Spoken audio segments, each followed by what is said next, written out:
ஸ்ரீமதி ராமானுஜாய நமः. வசுதேவசுதம் தேவம் கம்சச்சானூரமர்தனம் தேவகி பரமானந்தம் கிருஷ்ணம் வந்தே ஜெகத்குரும். நாள்தோறும் பகவத்கீதையில் இப்போ நம்ம பார்த்துட்டு இருக்கிறது குணத்ரய விபாக யோகம்ன்ற 14வது அத்தியாயம்.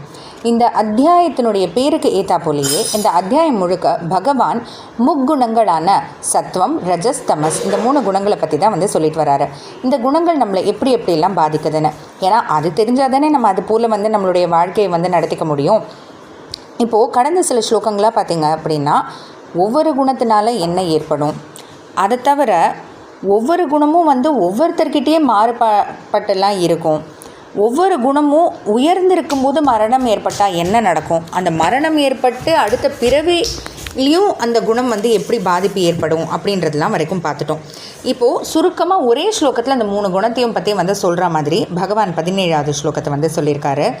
சத்வாத் சஞ்சாயதே ஞானம் ரஜசோ லோப ஏவச பிரமாதமோஹௌ தமசஹ பவதோ ஞானமேவ ச.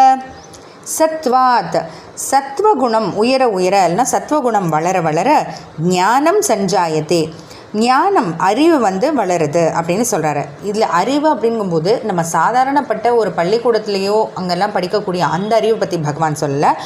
ஆத்ம ஜானம் யாதாத்ம ஜானம், அதாவது ஆத்மாவை பற்றிய அந்த உண்மையான அறிவு பிறந்து வளருது அப்படின்னு சொல்கிறாரு. அடுத்து ரஜசோ லோப ஏவச்ச, ரஜோகுணத்தால் லோப ஏவச்ச பேராசை தான் ஏற்படுது. ஏன்னா அந்த பேராசை ரொம்ப ஒரு ஆபத்தான விஷயம். அதையே பர்டிகுலராக பகவான் சொல்கிறாருன்னு நமக்கு தோணலாம். ஏன்னா பார்த்திங்கன்னா எப்போவுமே நமக்கு ஒரு 5 விஷயம் ஆசைப்பட்டிருப்போம். அந்த 5 விஷயம் கிடச்ச பிறகு நம்ம திருப்தி ஆகிடுவோமான்னு பார்த்திங்கன்னா 6வது விஷயத்துக்கு மறுபடியும் ஆசைப்பட ஆரம்பிச்சிடுவோம். அதுதான் பேராசை. அதையும் தவிர இப்போ ஏதோ ஒரு விஷயத்துக்காக ஆசைப்படுறோம் அப்படின்னு நினைக்கும் போதுவே அது நமக்கு கிடைக்காதுன்னு தெரியும். ஏன்னா உலகத்தில் எல்லாமே கிடைக்கக்கூடியது இல்லையா, அதை பற்றி நினைக்கும் போதுவே அது கிடைக்காதுன்னு தெரியும். இருந்தாலும் அது எப்போ கிடைக்கும்ன்ற அந்த ஒரு நினைவோடையே வாழ்க்கையை ஓட்டிடுவோம். இதுதான் பேராசை. அது ரொம்ப ஆபத்தானது. ஏன்னா திருப்தி இல்லாத வாழ்க்கை ஒரு சுகமான வாழ்க்கையாக இருக்கவே முடியாது. அதனால தான் பகவான் அதை குறிப்பிட்டு சொல்கிறாரு. அடுத்து பிரமாதமோஹௌ தமசஹ பவதோ ஞானமேவச்ச. தமசஹ தமோகுணத்தால், தமோகுணம் வளர வளர பிரமாத மோஹௌ அஜ்ஞானம் பவதஹ. பிரமாதம்னா கவனமின்மை, மோகம்னா விபரீத் மயக்கம், அதாவது விபரீத ஞானம், ஒன்றை மற்றொன்றாக மாற்றி புரிஞ்சிக்கக்கூடிய அந்த தன்மை. அஜ்ஞானம்னா அறிவின்மையே, அந்த அறிவே ஏற்படாத அந்த ஒரு தன்மை, இதெல்லாம் ஏற்படுது அப்படின்ட்டு பகவான் சொல்கிறாரு. அதாவது இதெல்லாம் முன்னாடியே பார்த்துட்டோமே. பகவான் எதுக்கு இது திரும்ப திரும்ப சொல்கிறாரு அப்படின்னு பார்த்தீங்கன்னா, முன்னாடியே பகவான் சொன்ன விஷயந்தான்.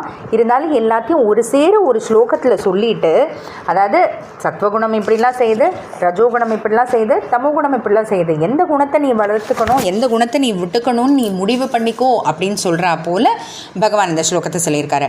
ஆக சத்வகுணம் வளர வளர நமக்கு என்ன வளரும் அப்படின்றது பார்த்தோம். ஞானம், அதுவும் ஆத்மாவை பற்றி அந்த உண்மையான ஞானம் வளருது. தமோகுணத்தால், ரஜோகுணத்தால் பேராசை ஏற்படுது. தமோகுணத்தால் கவனமின்மை, விபரீத ஞானம், அறிவின்மை ஏற்படுது. அதனால் பகவான் இது சொல்கிறத வச்சு நாமளும் நம்மளோட வாழ்க்கையை சத்வகுணத்தை வளர்த்தி ரஜோகுணத்தையும் தமோகுணத்தையும் கொஞ்சம் எவ்வளோக்கு முடியுமோ குறைக்கிறதுக்கான வழியை பார்க்கலாம். ஜெய் ஸ்ரீ கிருஷ்ணா.